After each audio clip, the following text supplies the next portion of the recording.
Hora certa agora, 10h36. Repita. 10h36. Bom, daqui a pouco a gente vai falar mais sobre o processo de transição aqui no país e discutir as medidas que vão sendo tomadas pelo governo eleito. Lembrando que ontem o presidente Lula, eleito, anunciou o nome de 5 ministros, principalmente agora o ministro da Fazenda, Fernando Haddad. Em instantes a gente continua falando sobre o processo de transição. Agora um destaque internacional. A imprensa vem acompanhando a condenação da vice-presidente da Argentina, Cristina Kirchner, por corrupção, enquanto no Peru o presidente Pedro Castillo perde o cargo após tentar aplicar um golpe contra o Congresso Nacional. Para falar sobre essa crise política na América do Sul, a gente conversa agora com a professora Fabiana Oliveira, especialista em relações internacionais na América Latina. Tudo bem, professora? Como vai? Obrigado por estar aqui. Bom dia, muito obrigada, eu que agradeço pelo convite. Bom, começando com a situação peruana, o que aconteceu com o país, e há também uma questão econômica que o país vive, mas o presidente Pedro Castillo tentou dissolver o Congresso, e de que forma um processo como esse pode contaminar outros países aqui na América do Sul? Bom, o Peru é um país, é o caso clássico de país latino-americano que atravessa décadas, né, de crise política, de instabilidade política. Desde 1992, quando a gente teve o alto golpe do Alberto Fujimori, o sistema político partidário peruano, ele se fragmentou e a governabilidade é praticamente impossível, né? Então, o Pedro Castillo, ele já assumiu o poder num contexto muito complicado, com uma vitória no primeiro turno com apenas 19% dos votos, no segundo turno uma diferença de 44 mil votos. Então ele sempre foi um presidente muito fraco e enfrentou uma maioria opositora no Congresso, uma maioria de direita, que ele fazia uma oposição ferrenha, e que tornava também a vida do governo praticamente impossível. O governo havia sido eleito ali com uma proposta bastante ousada de reforma do Estado, de promover uma Assembleia Constituinte, e nada disso saiu do papel. No final, o Pedro Castillo não era nem ao menos capaz de viajar para fazer política externa. Ele não recebeu autorização do Congresso, por exemplo, para ir à posse do presidente recém-eleito da Colômbia, o Gustavo Petro, e ele tampouco recebeu autorização do Congresso para representar o Peru na cúpula de chefes de Estado da Aliança do Pacífico, que aconteceu recentemente no México. Então, o dia a dia do governo estava realmente impossibilitado. Mas, diante de tudo isso, né, a comunidade internacional inteira ficou bastante surpresa quando o Pedro Castillo anunciou esse autogolpe, né? Ele estava sendo processado pela terceira vez, era o terceiro processo de impeachment aberto contra ele em 1 ano e meio de mandato, mas não havia muita certeza sobre se a oposição dessa vez conseguiria os 87 votos necessários, né, os 2/3 do Congresso unicameral, para que o impeachment fosse consolidado. Ainda assim, o Pedro Castillo tomou essa decisão, né, de anunciar a suspensão das atividades do Congresso, o fechamento do Congresso, uma reorganização do sistema judiciário e a abertura para dentro de 9 meses de uma Assembleia Constituinte, né? Sim. Então, uma série de ações que não estão previstas na Constituição. Professora, na sequência, a pergunta de José Maria Trindade, que está em Brasília. Zé Maria. Perfeito, muito bom dia, professora. Professora, o que acontece aqui na América do Sul de tanta instabilidade política? A gente sabe que a instabilidade política é um movimento atual internacional. Todos os continentes estão passando por uma certa instabilidade.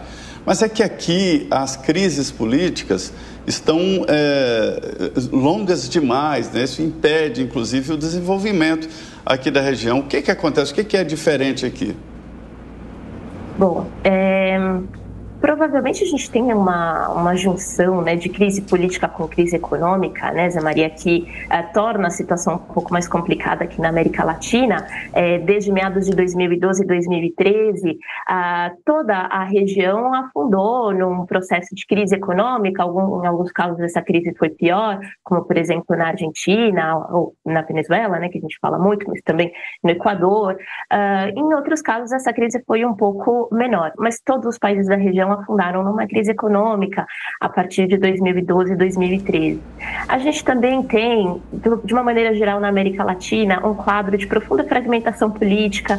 Esse, por exemplo, é o caso do Peru, como também é o caso do Brasil, né? Um sistema político partidário muito fragmentado, em muitos partidos, é muito difícil formar aliança. As alianças que se formam são alianças meramente eleitorais, uma vez que esse grupo político chega ao poder, a governança é muito difícil, né? A execução do poder executivo, de fato, é muito difícil. A gente também tem muitas críticas em vários países da região em torno da atuação, por exemplo, do sistema judiciário. Existe toda uma discussão a respeito de uma certa politização do judiciário, que não se limita apenas aos debates que têm sido feitos no Brasil, por ocasião da Operação Lava Jato, ou mais recentemente a partir da atuação do ministro Alexandre de Moraes, mas também acontece, por exemplo, na Argentina, né? Uma das principais críticas feitas pelos peronistas a essa decisão judicial em torno da vice-presidente Cristina Kirchner é justamente a questão dessa atuação bastante, como que eu posso dizer, a denúncia de que o judiciário atua de maneira bastante politizada, né? Em conluio com certas forças políticas ou coisas nesse sentido. Então, são uma série de fatores que efetivamente tornam a América Latina especialmente mais instável do que outras regiões do mundo. Falando então aí, continuando falando da Argentina, a professora e a vice-presidente Cristina Kirchner foi condenada por corrupção. Ela nega, né, as acusações de corrupção e se diz vítima de perseguição política. Houve perseguição no caso dela ou não? Bom, Cláudia, é difícil afirmar, porque de fato existe uma investigação sendo feita contra a Cristina há bastante tempo. É uma investigação que remonta ao período em que ela e o marido estiveram na presidência da República, então entre 2013 e 2015, e tem a ver com denúncias a respeito de fraudes em licitações de obras públicas na província de Santa Cruz, que é o berço político da família Kirchner, né?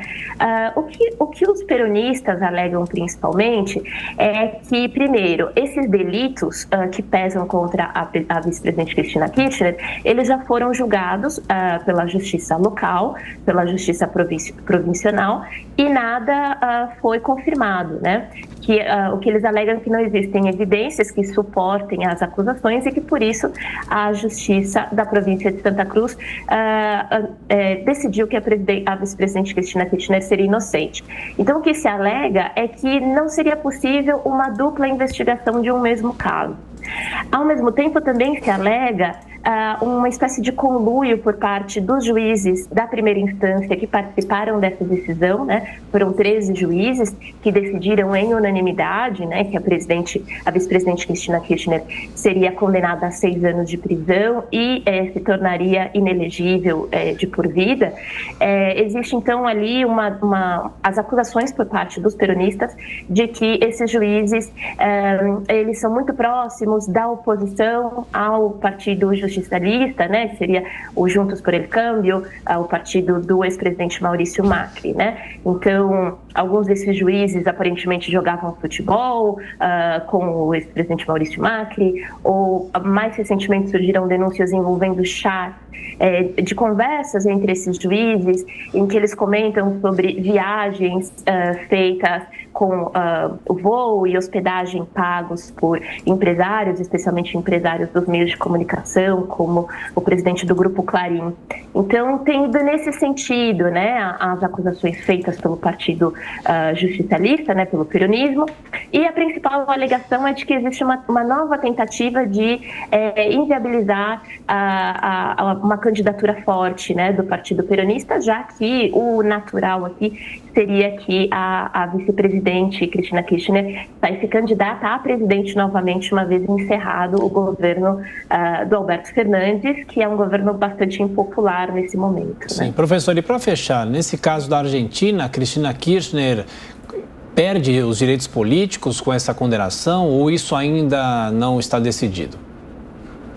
Na verdade, essa é uma decisão de primeira instância, precisaria ser confirmada por ainda pela Suprema Corte, existe toda uma possibilidade de que a vice-presidente recorra.